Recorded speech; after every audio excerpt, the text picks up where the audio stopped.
Listen and subscribe to the Table of Truth on iTunes, Spotify, Stitcher, and Google Podcasts. Welcome, everybody, to Blerdlines. This is your man, Cam. With me, as always, is... the other Cam, the last actually Negro, the Wokokaji, the most respected hater on the planet Earth and the galaxy. As well as... Hey, yo, this is Josh, a.k.a. the Dark Lord of the Caribbean Sith, known as Dark Coconut. And always trying to keep us a little bit more villainy.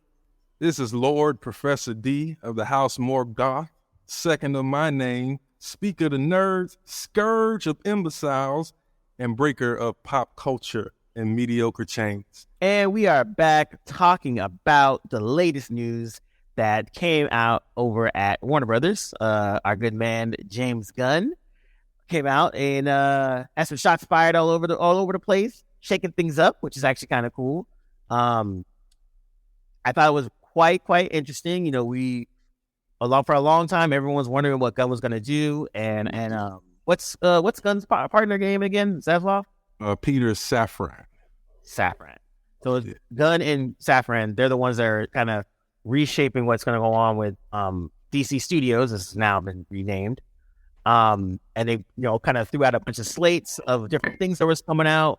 Only one thing got a really hard date. Everything else was kind of just, hey, this is the things we're doing. But I would first let's throw to you guys of like, what was your kind of initial reaction of like Gunn's kind of like just announcements of what's coming down the pipe? Yeah, I mean, when I first heard it or saw I think seeing the list was what really kind of gave me, in my mind, an image of what it could be or what it might look like. I thought it was a nice balance, and it kind of felt like there was an attempt to have some structure to this thing, which is what has been sorely lacking. So, I prefer that it didn't start with Superman, but I mean, let's face it, we can't have DC without Superman. In most cases, we can't have that. And I know that that's kind of like one of the big asks from above is to have a Superman movie as the anchor. I kind of like the idea that it's legacy because, I think it would make sense for Superman to have already existed in the DC movie universe for a while and is at his sort of legendary status as these new faces start to, or characters start to appear. And then I'm most excited about The Brave and the Bold because, again, you got Damian Wayne, who's Batman's son, for those who don't know, and he's like one of the best of the Robin characters and just one of the best characters and foils of his dad, Batman. And, he'll be great depending on how they cast him. So I thought it looks impressive in a structural way, but the next thing will be execution. Indeed. I thought it was a well thought out list with some things that I'm not necessarily as familiar with, like the Authority. I know absolutely nothing about the Authority, but the way that he described sort of weaving all of this together, I mean, it makes a certain amount of sense. Like it makes story sense after a fashion.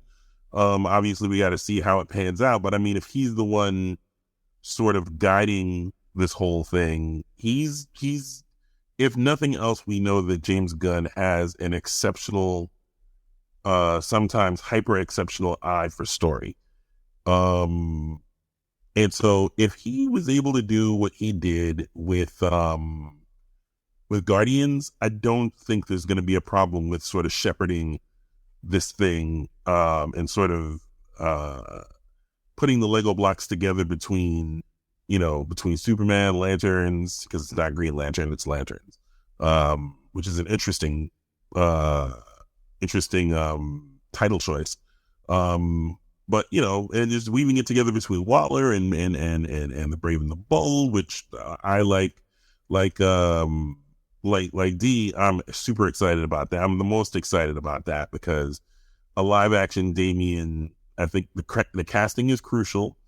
as is the writing, like how you write that character is crucial. But if they do even an okay job, this will be a fun watch. In particular, having someone, you know, to sort of play like Dee said, the foil for Batman, who's, you know, usually stoic and stodgy and stiff and, you know, a bunch of other ST words.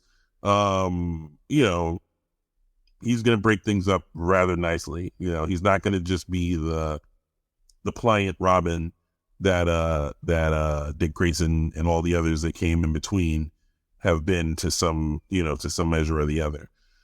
But yeah, I'm very curious to see. I wouldn't even say cautiously. Like, I have faith in James Gunn. He's capable. He's shown that he's capable of making something out of literally nothing. So, you know, I am beyond cautiously optimistic. I'm actually kind of happy. Like, this looks good. You know, the Superman thing looks good. I'm curious to see where if he's writing it, it's gonna be good. That's almost an afterthought. I think James Gunn, to your point, it feels like he's not ego driven because he struck his own work out of that. You know, you don't see anything about Suicide Squad or Peacemaker or any of the contributions that he made to that old DC regime, which means that he's very serious about a complete overhaul and restart from scratch in a way that makes sense, only carrying over, if you will, Viola Davis as Waller. But anybody would do that because she's just like, she staked her claim in that role, and that character is very integral into the connective tissue of all DC characters and in her role at sort of behind the scenes. I think often, you know, Cam had referred to her aptly as the sort of DC version of Nick Fury, or an equivalent to Nick Fury in that way. So I'm glad that she's still there. But yeah, Gunn is not driving this based on an ego thing as much as it is seem like he wants to really kind of build something different than what we've seen before. And there's a lot of nuance here. You know, there's the hopeful and the space cops and the spy, the master spy, or and you got the Bat families, as well as the supernatural world, the cosmic and supernatural world that DC is known for. So already you can see that there's a good mixture of the best aspects of the DC comic book universe. But as you say, you know, and to your point, you know, if this was ego driven, he'd be writing all of these. He's only committed. He said that he's writing one, and he's only writing Superman, which I think is crucial. If that's going to be the first thing out the gate, it's crucial that he writes that, because he knows how to he's going to set the tone. He knows how he wants this whole thing to look now that it's being reshaped. And I think him writing it and possibly directing it would be just the smartest thing you could possibly do. Like, all right, this is where it's going to be. This is how it's going to go. This is how it's going to look. This is the feel of the universe. This is the tone of the universe. And I'm said, like, I'm going to run that first leg, and I'm going to pass on to whoever's behind. Yeah. Only thing I would say about Gunn and writing Superman and directing Superman is hopefully, because he has a tendency to be very rock starry with his with his storytelling, and that's fine. You know, it worked for Guardians. It worked for, I mean, Rockstar. That's probably the wrong way to describe that, but you know, like both Suicide Squad and the Guardians are driven by their sort of funky soundtrack and connecting, you know, either 70s or 80s music and pop culture and things like that. Whereas Superman is kind of all about the sort of values and morals, that uber altruism that surrounds him. So I'm just hoping that, I know he most likely can, but that there's no attempt to make Superman overly make Superman cool and allow him to just be Superman. He's a nerd, and that's fine. He's all these things that make it ironic that he's so powerful.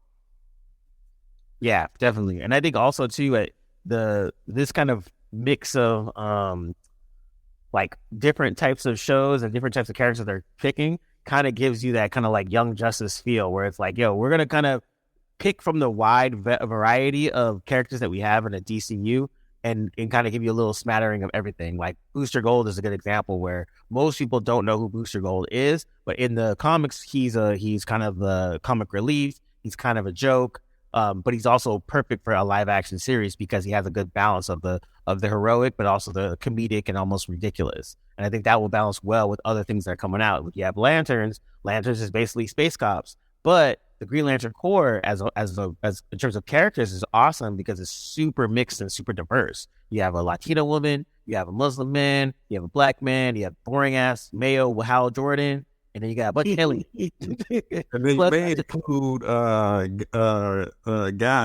And if they do Guy, they do it right, it's a wrap. So there's a lot of things. There's so much things in Lanterns that you can have fun with, and by focusing on the Green Lantern Corps as opposed to just Hal Gordon, that kind of opens it up for them to kind of check a lot of diversity boxes, but also gives them a lot more wiggle room. And then when you flip it with things like, Waller, which is automatically like no brainer, I'm actually more curious to see how they'll pull off things like The Authority. The Authority was a book that kind of came from Warren Ellis, who was he's on a book called Stormwatch, which is basically like a UN superhero team. It was a kind of a silly concept. He completely dismantled it and then put it back together with The Authority. And there's a couple interesting characters in there that play off of Batman and Superman dynamic, and there's some other things in there. So it's another one of those things where Authority could definitely be their kind of like Guardians of the Galaxy, a bunch of characters that you might not know, but then introducing them in this format might give you something to care about, and then put that into great characters that will go on for the next 10 years. Yeah, and Authority, I think, hold on to double deck for a split second. Yeah, we have a habit of mentioning things without explaining them. So Guy Gardner, for those who are listening and have no idea who we're talking about, is a Green Lantern who is basically a jerk, and just lovable jerk, but jerk, and just one of the funniest. He's barely lovable. Wait, was he in Young Justice as the fun Lantern? Yes. Okay. Yes, he was the guy with the full cut, orange hair, the redhead. Yeah. Remember in the he was the one that nobody in the league liked, but they knew we needed him. Yeah, remember in the first. There you go. And there's that funny moment where they're trying to decide who's going to be inducted into the league, and they were like, no. And they're like, yeah, and Hal and John are both. They're like, we need more power. How about Guy going? No, but no. Everybody's like, no. So that's Guy Gardner in the nutshell. Right. And like, there's also a good moment too where people are talking like the blue Oa guys, where they're like, oh, Guy's here. Oh, I love Guy. Yeah. So yeah, no, you're right. He's a good character. He's one of those ones that Hal Jordan is your basic space cop. John Stewart is a little bit more of the soldier.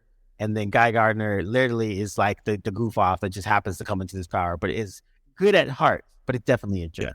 Yeah, he's the one where all of the Atlantic Corps, they all wonder how there's so many humans in the why the Rings choose humans so much anyway.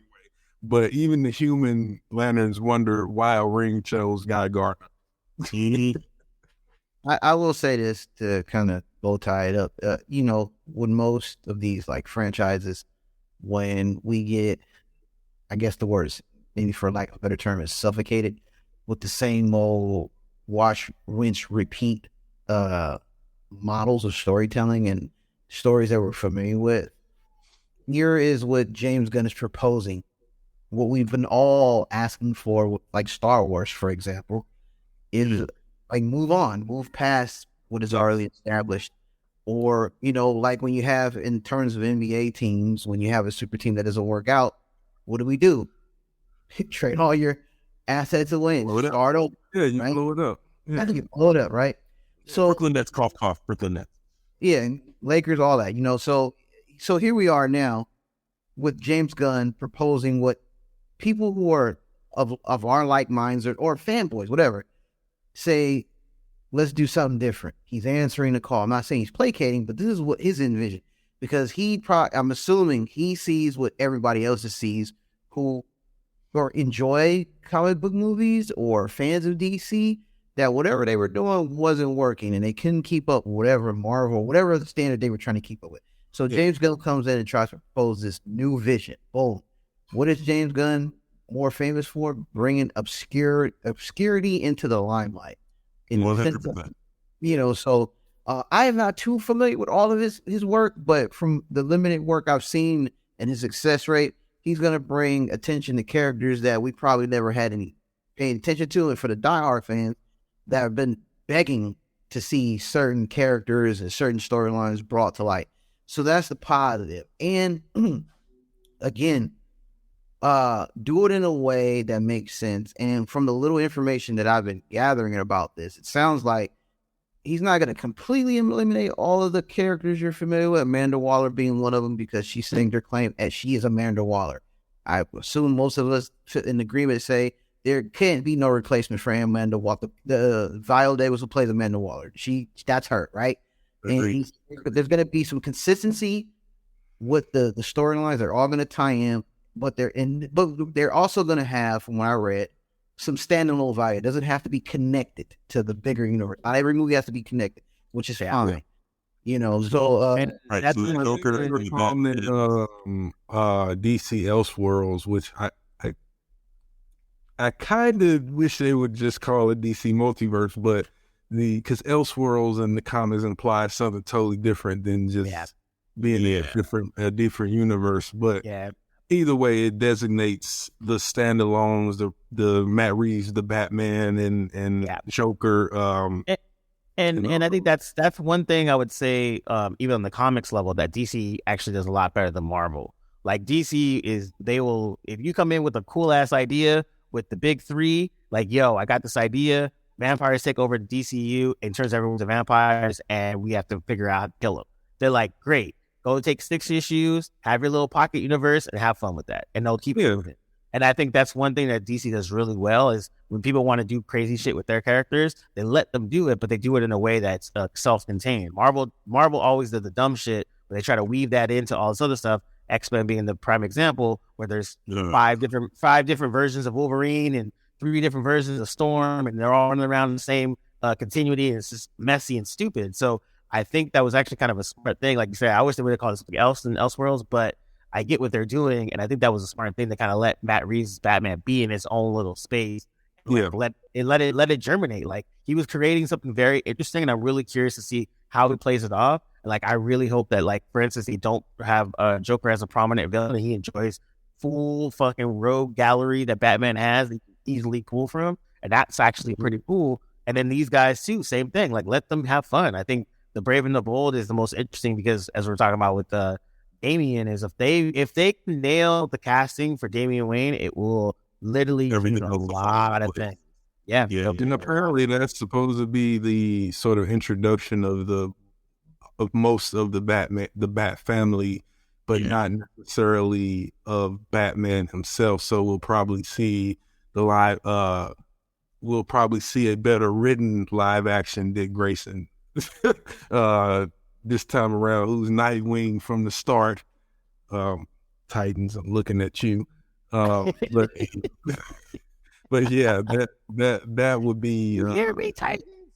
Yeah, because again, we want these characters to be similar. The adaptation is one thing, but the funness of who the characters are it has to be comparable to its source material. Yeah. Sorry, not to interrupt, but there's one thing that I failed to mention, is that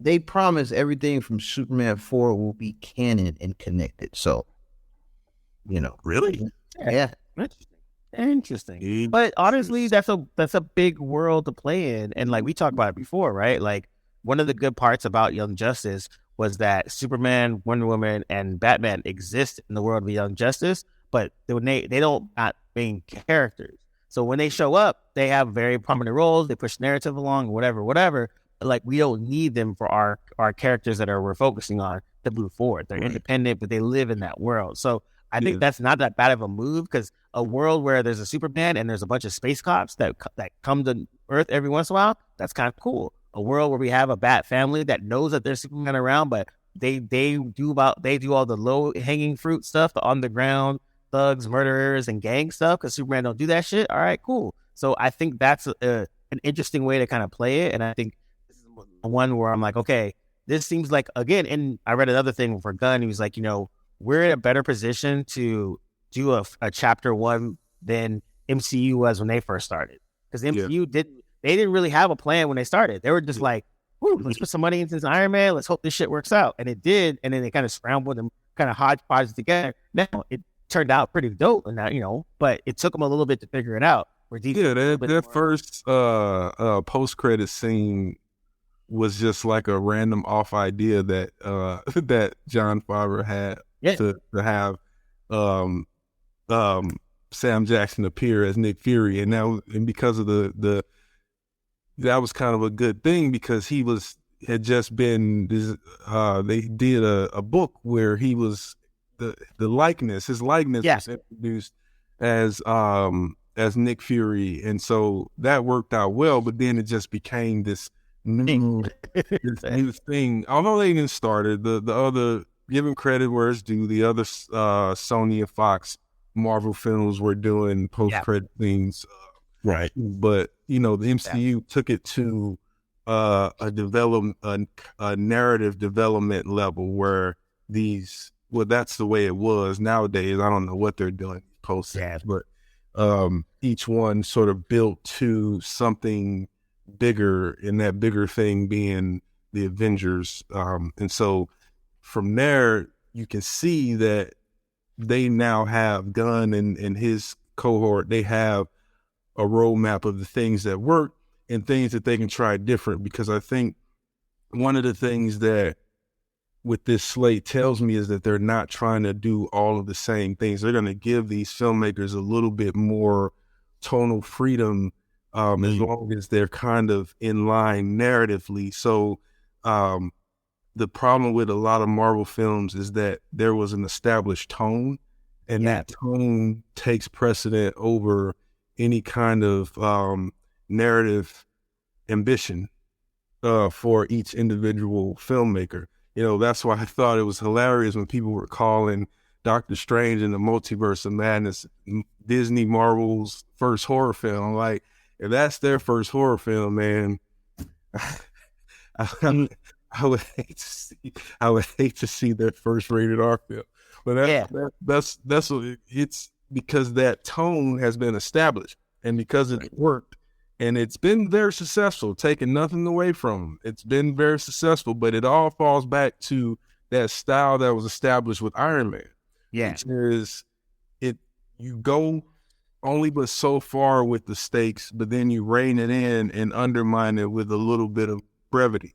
Yeah. And I think you're right. I think that's where, they can have a little bit, they can set them apart from Marvel by doing that, where like, they can actually have real stakes. They can have better villains. They can do a lot of things. And I think those are those types of things where I'm like, we'll see how that's going to work out. But now you have the idea of if it's going to happen or not. So I think that's the part where, that's going to be the difference of how they're going to be able to separate themselves out from Marvel. Well, yeah, they also don't have the shackles of being a Disney. Like Disney's brand is built around family fun and, family friendly and for the kids at the end of the day. So, DC and DC has always been a little bit more edgy in terms of the writing, like the first time I saw cursing in a comic book was a DC comic, but as a teenager, I was just completely wait, what just say that? And, so I think they're going to emulate a little bit of that in how they write some of the stuff for DC, and they're not going to be afraid to do, I don't know, an R-rated Swamp Thing.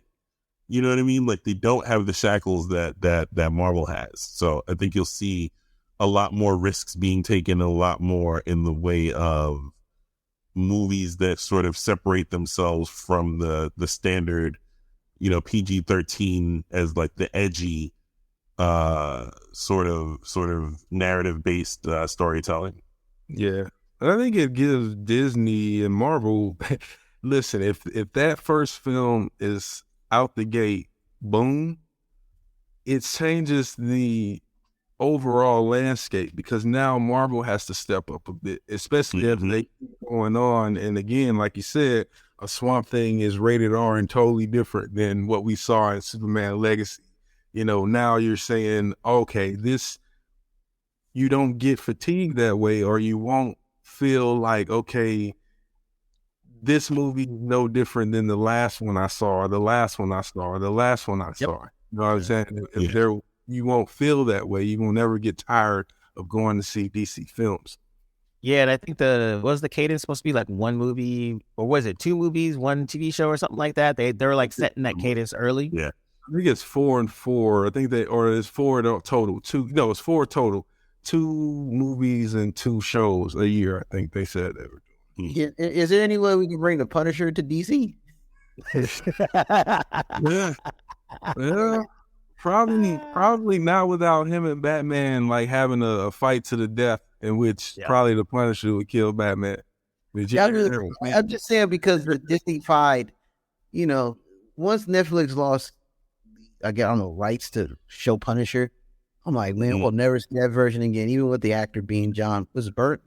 Bernthal, yeah. Bernthal? Yeah. Well, I thought it was one of the best guys. Yeah, I mean, I'm not a huge Punisher fan. Like, again, I like the Dolph Lundgren Punisher. I mean, I'm just me being nostalgic, even though it wasn't a great movie. But again, I thought John Bernthal, based on some of the comics I read, really encaptured the Punisher essence of violence. Absolutely.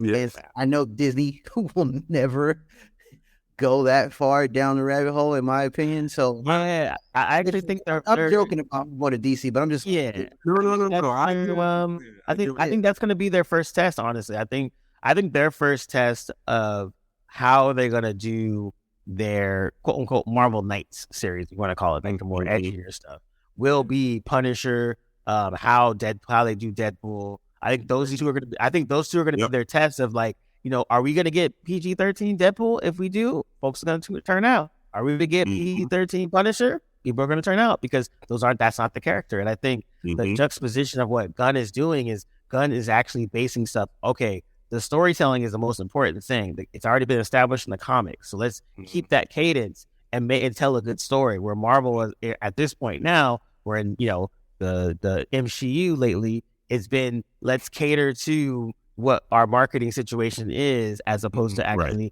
kind of like telling a good story, and that's why people have been tuning out slowly but surely.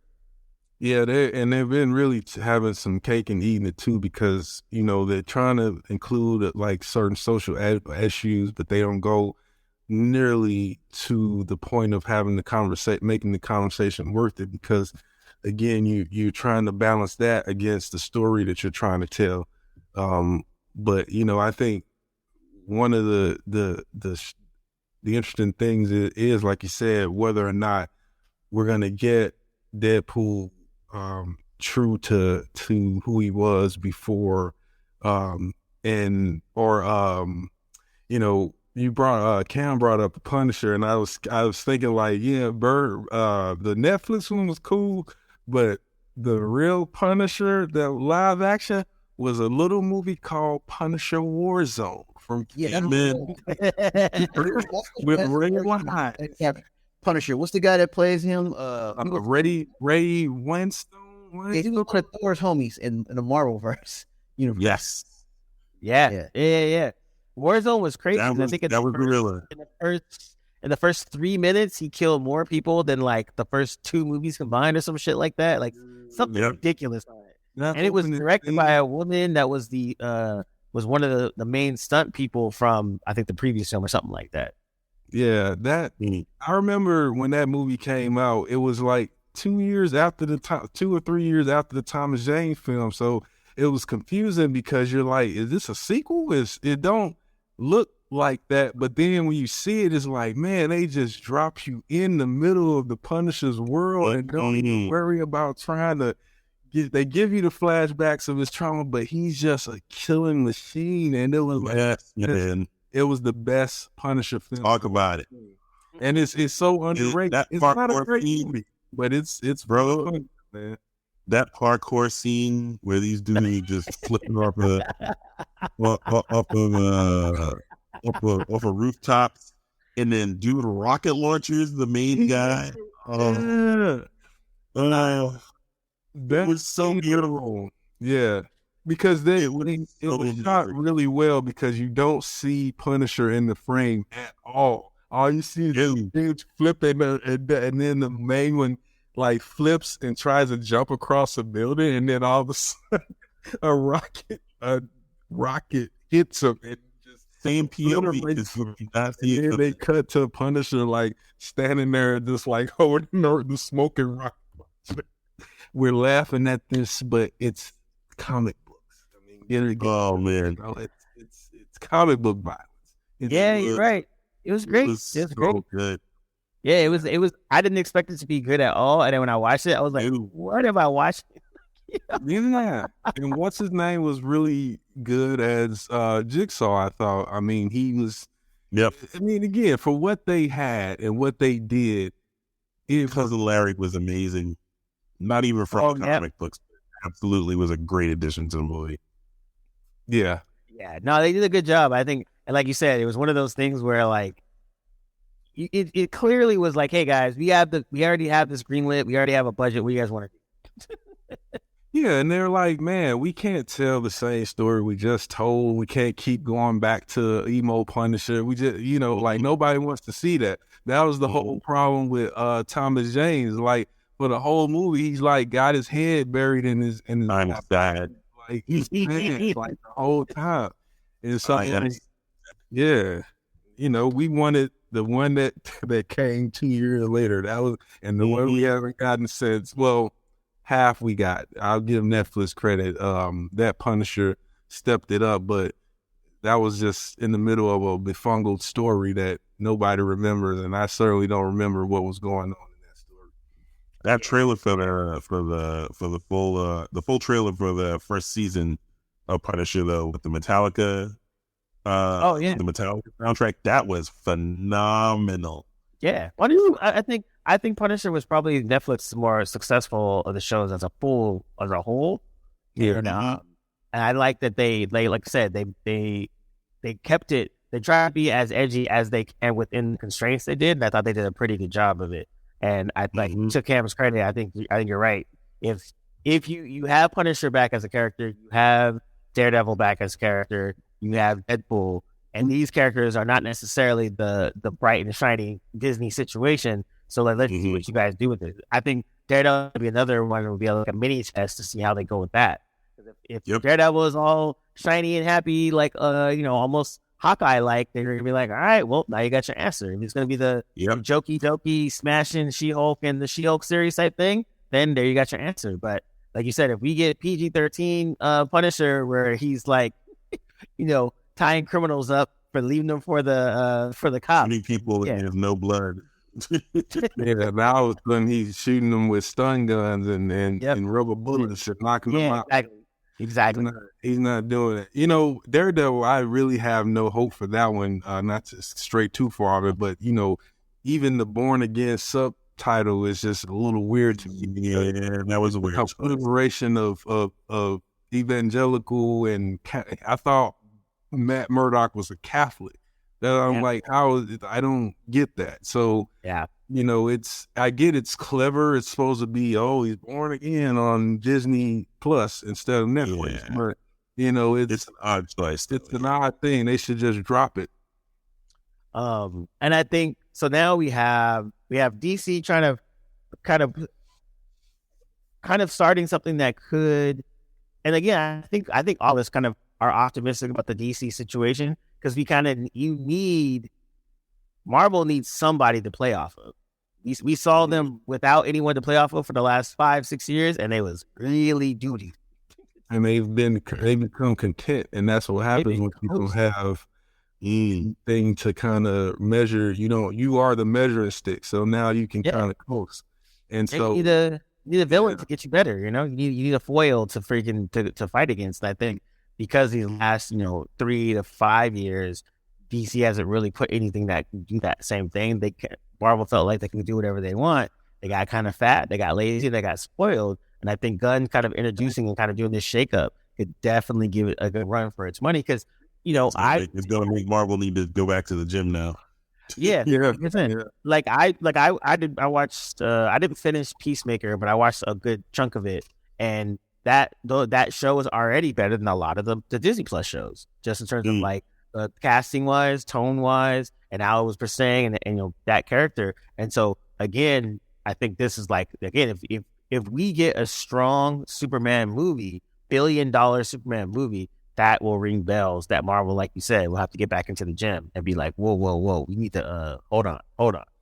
Yeah, I mean, and honestly, he can probably use Richard Donner's trilogy as a base inspiration for how to create and I'm talking about just the first 3 Superman films, really just the first 2, but he can use those as a basis of how Superman worked in movies. Like Christopher Reeve's Superman, those movies worked. That was like Superman 2 was one of my favorite movies growing up because it was the real General Zod and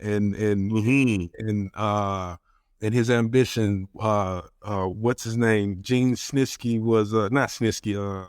What's his name? Gene Hackman. Gene Hackman was great as Lex Luthor, as the tycoon, and that whole story was about hope and Superman being a beacon of hope. And so he uses those. I'm just saying, don't go too far into. But we were talking about it before we started. Snyder had some good ideas for Man of Steel, but he committed a moral event Horizon when he made Superman kill Zod, and nobody can defend that because again there were options, and Superman always had for the option. Exactly. And that's what that Snyder is a visionary. I don't know what you're talking about.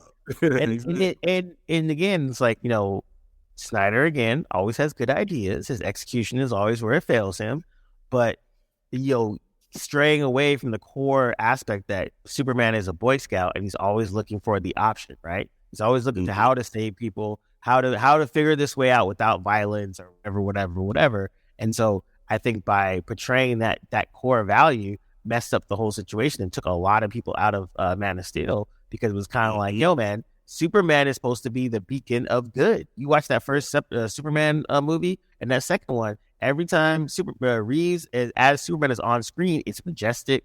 It's almost like angelic, and it has this like aura where you're like, oh shit, this dude's just from another planet. Like he's really doing something, and we all know he could literally rule the world. Truly otherworldly. Yeah. But it appalled him to think of himself in that way. Like it repulses Kal-El Clark Kent to align himself with anything that is, okay, I could be a god or I am a god. Anything other than a guy from Kansas. Yeah. Or a refugee from Krypton. Like that's because in his mind, and he keeps this as the character keeps this, and I'll say his mind, but the character is written at his best when he is depicted as someone again who sees himself as, if he was on Krypton, he would not have these powers. He would not be special. He would just be another Kryptonian. And that's what works for the character. That's what keeps him grounded.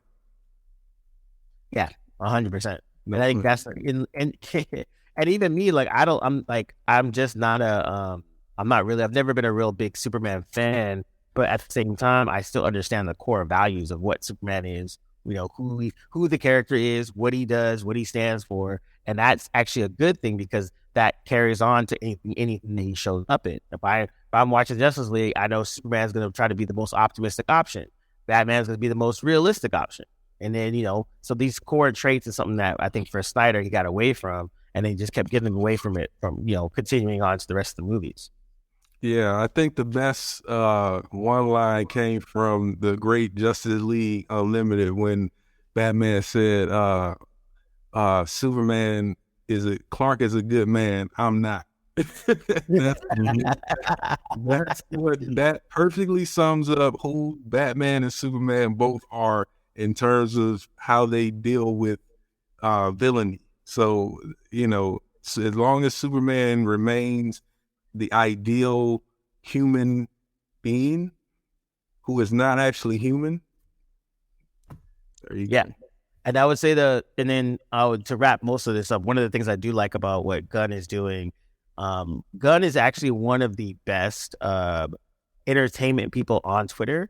And the reason being is he actually responds to people, but I like that he'll be sarcastic, but he'll also be fair, but he'll also be truthful. And so what's good is that people, cause every single, geek is like, sources tell me that blah, blah, blah, blah, blah. And then, someone will be like, James Gunn, is this true? And he'll chime in, nah. And then he'll be like, I am sources. No. Yeah. He's like, nah, that's not true. And then the person will like, well, that's what I just heard. He's like, yeah, so I'm the person that's running this, so I'm just gonna let you guys know that's not true. Right. And I like that he does that because it gives it pulls the wind out of a lot of the geeks rumor mill and gossip. People like that's why they get their stuff. But also it makes it real. Like he had to do that with Suicide Squad. He had to do that with a lot of his movies. But I like that at the very least he engages the fans. And even when he took over, he was like, look, we're here to do a job, and it's cool that you guys have your opinions, but like you guys are going to inform what we're going to do. And I like that he did that jump just to get out the rip. Like, yo, fans, it's cool that you guys are invested. That's super awesome. But fuck y'all. We're going to do what we want to do, and y'all going to have to figure that out and reconcile that within yourself. And I like that he takes that approach because it takes the wind out of what's been happening a lot in these last 5 years. It gets back to the subjectivity of art. Yeah. You look at it, you judge it, you critique it, you like it, you don't like it, and then you move on with your bloody day. Yeah, and even adding to the art aspect of that coin, it being a commercial product. They're producing commercial products. You have a choice with that. You either consume or you don't.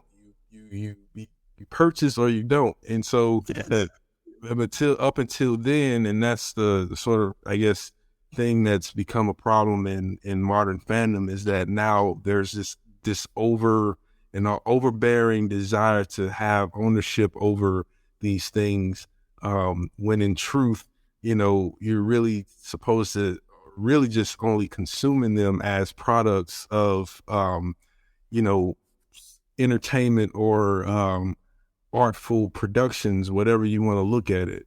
But beyond that, we probably shouldn't even look for articles talking about what's possibly in the film, because what's the point there? That kills the whole desire to watch the film and to see it for its full glory, or the movie or the TV series. Yeah, definitely. I think that part of it has, I think my time being in entertainment was the most interesting part of like now actually knowing the actual real and then hearing all the assumptions. And it was funny because someone had pointed out, they're like, oh, well, you just have bias because you're within the machine. I'm like, no, I don't have bias. I actually have knowledge. Yeah. Like, it's a difference. Yeah. Like, you assuming things, and actually, that's incorrect. This is what it actually is. Or I know exactly what it is. And I think it was interesting to be within the machine because it was fun to hear all the theories. But then I realized, I was like, oh, this is literally people just talking shit and just throwing out whatever conspiracy theories or whatever they think should happen. And then if you actually knew, you wouldn't actually say half this stuff, but then that's not the point. It's actually, it's akin to, and I think fandom has gotten to the level of like sports fandom as well, where like, we all have your opinions on your favorite sports teams and all that kind of stuff. And so it's really interesting to see how that dynamic is played out in the entertainment and comics and geek realm now too, because like you said, any tweet can now be taken in 17 different ways. and cause a whole bunch of 20 blog pieces, a couple videos, like all this content. Yeah, Kerfuffle is the word you're looking for.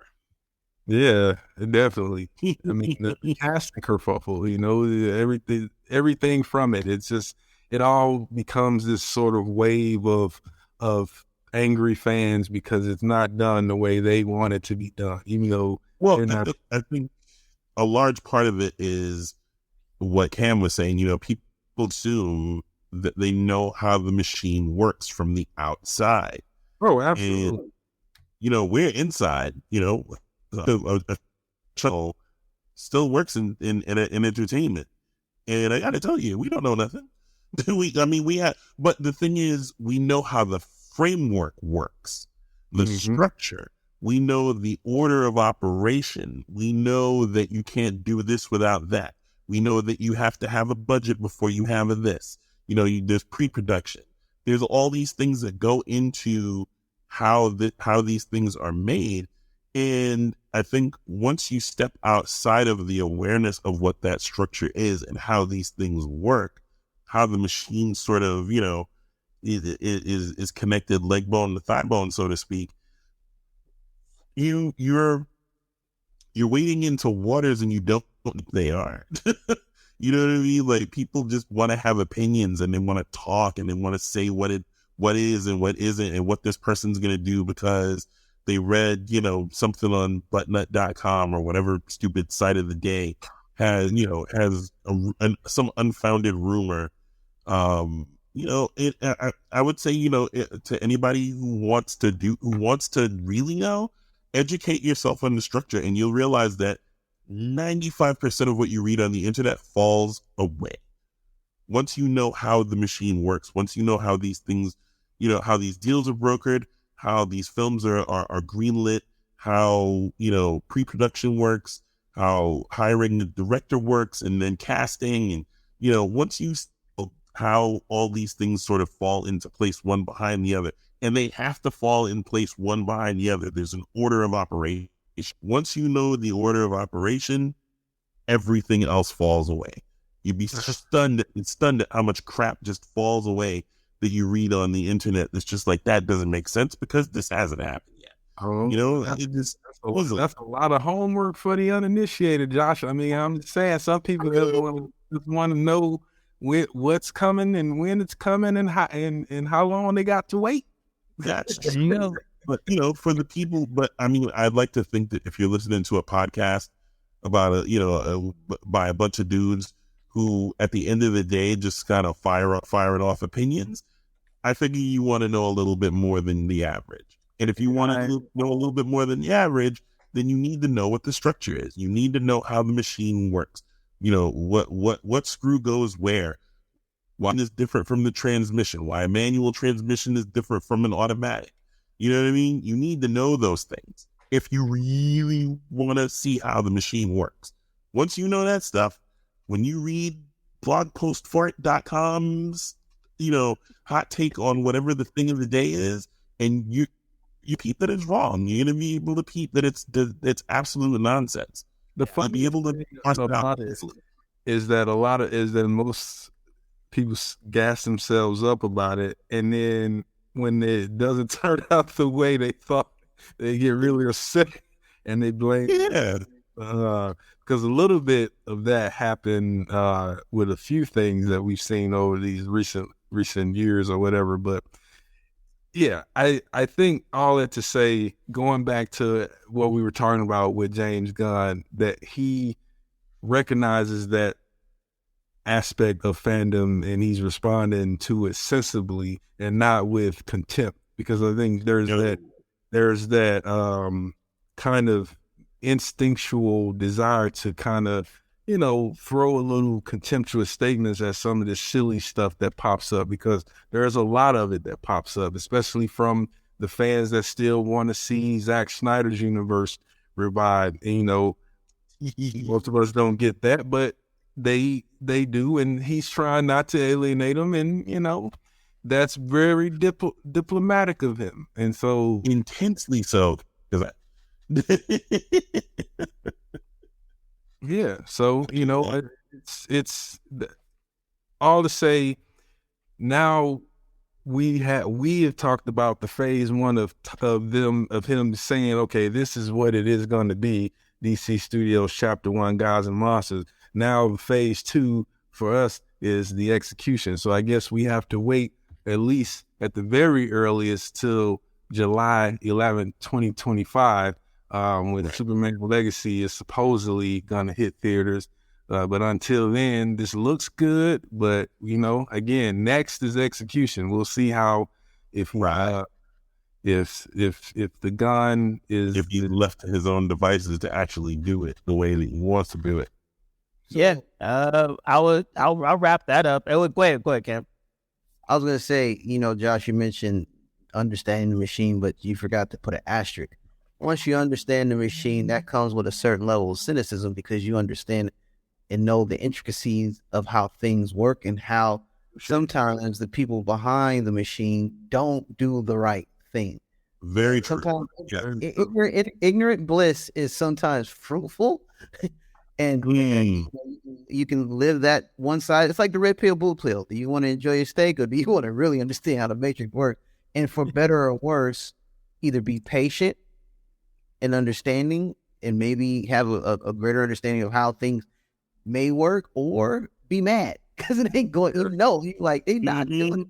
But you know how it should work, right? And if you go down that route, you ultimately cut through and you see the human experience behind it all, because often these things, these doors, these pendulums swing based on everyday human decision making and deciding that, Superman should be a bigger priority now, or this is how things should go, and once that decision is made, it's made. And so once you get that apparatus understood, you'll see that a lot of these things are just really human foibles.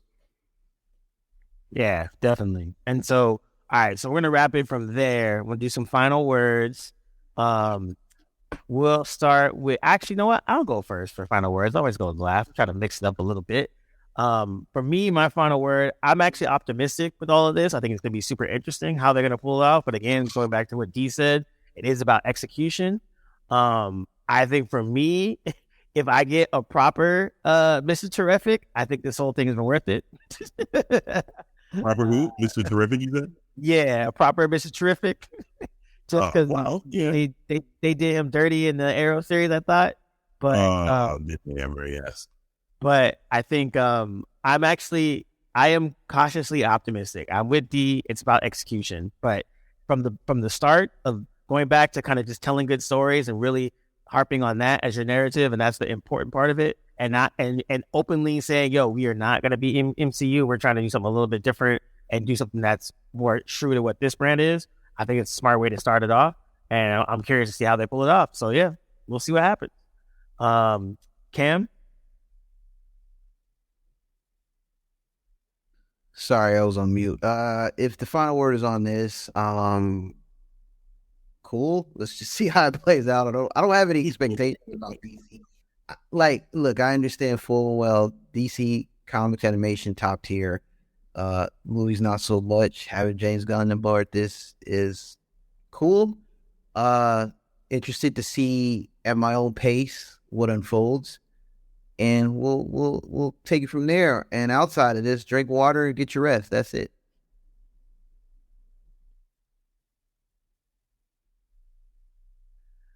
I was on mute too. D? Well, I think as far as DC goes, that's pretty much the sum of it. I'm looking for the execution. This all looks good on paper and in theory, but we'll see what happens next. As far as final word, just something random. I don't know if I said this on a previous podcast, but originally I said I was reading the Witcher books, and I didn't think that the criticism toward the writers, the TV show writers, Netflix, was legit. But as I get deeper into the books, I do think that it is legit, and that they are a little bit hating on Sapkowski, the writer, because they are definitely changing a lot of stuff, and not for the better. So that's my little. Oh, and The Witcher Blood Origin sucks on Netflix. The animated joint. No, is that the animated? No, the animated one is called something. The Wolf, which is good.